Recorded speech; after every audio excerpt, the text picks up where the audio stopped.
find yourself gaining weight even though you watch what you eat and you exercise and you try to treat your body right? It's frustrating, isn't it? Do you see more fat in your belly no matter what you do? Women complain about their bellies all the time. They can't get rid of it. Well, my next guest is here to explain why. Her name is Dr. Stacey Nottingham. She's from Life Extension and is back with us. And oh, Stacey, no one wants to get thicker and thicker and thicker. What's going on? How come? What is the connection between stress and fat and belly fat? Well, stress can absolutely make us fat. And, you know, one morning we just kind of wake up, we look in the mirror and, you know, we start to see our waist is disappearing. And then we kind of turn a little bit to the side. And I think for me, my first realization was, you know, my breasts and my stomach are now about the same line. And that's a little upsetting. So you kind of push that aside. And as the weeks go on, the belly kind of supersedes the breast. How does stress trigger the hormone cortisol?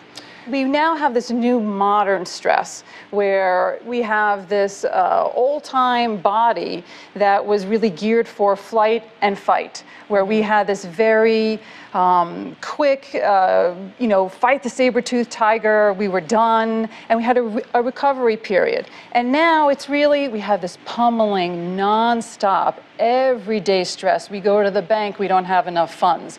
We go home to cook dinner, nobody likes what we eat.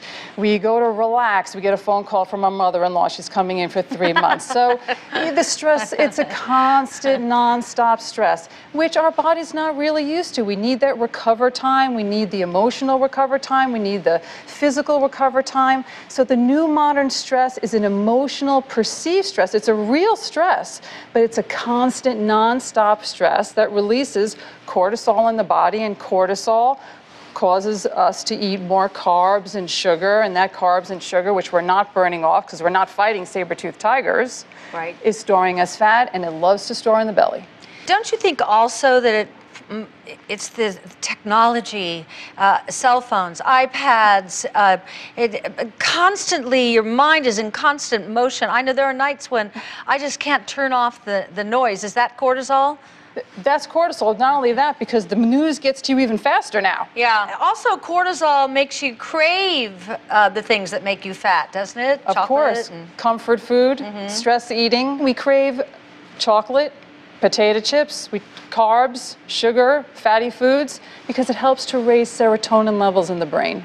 And serotonin levels make us happy. And when we're stressed and we're sad, or we feel despair, or we feel hopeless, our body doesn't want to be in that state. No. Our body has one purpose, and that is to survive. And it wants us to survive and really enjoy life. So the fastest way to do that, chocolate chip cookies and potato chips, unfortunately. Been there.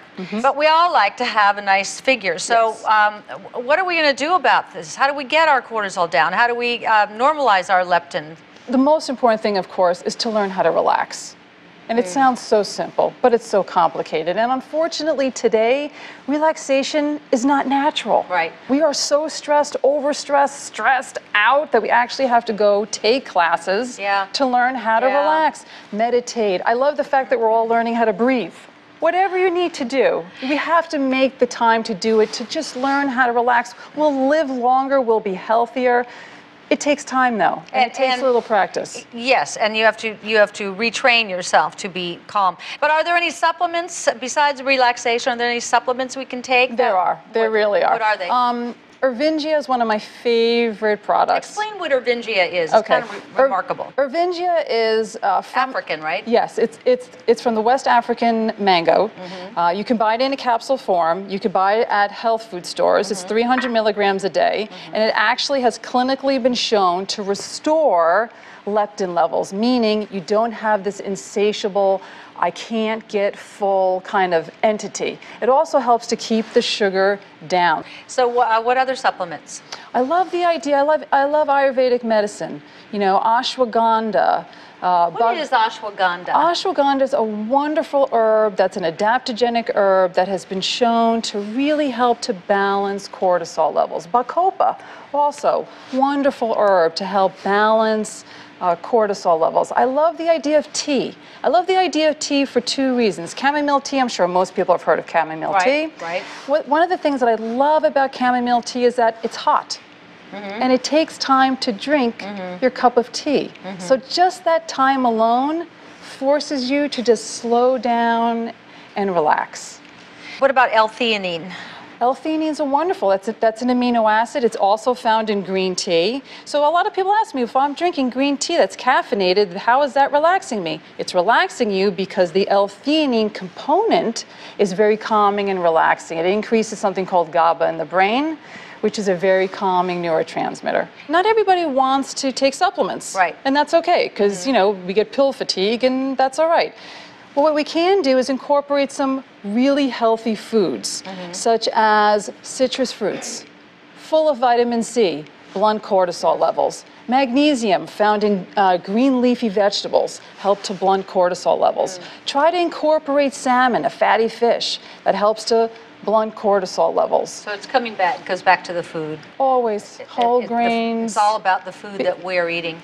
You know, sometimes we need proof. Is there a blood test? There are. You can actually go to your doctor and ask your doctor to run an AM and a PM cortisol. You don't just want a morning cortisol, because cortisol needs to have a trend. It's supposed to be highest in the morning and go lowest at night. And for some people, they're actually going in the wrong direction. And so that, when it's high at night, is why they can't sleep? That's right, because when cortisol is high, melatonin is low, and melatonin is needed for sleep. Thank you, Dr. Stacy Nottingham. Thank you for having me. Is there some website that they can go to find out more? Sure, lef.org. lef.org. Thanks so much. Thank you for having me. We'll be back.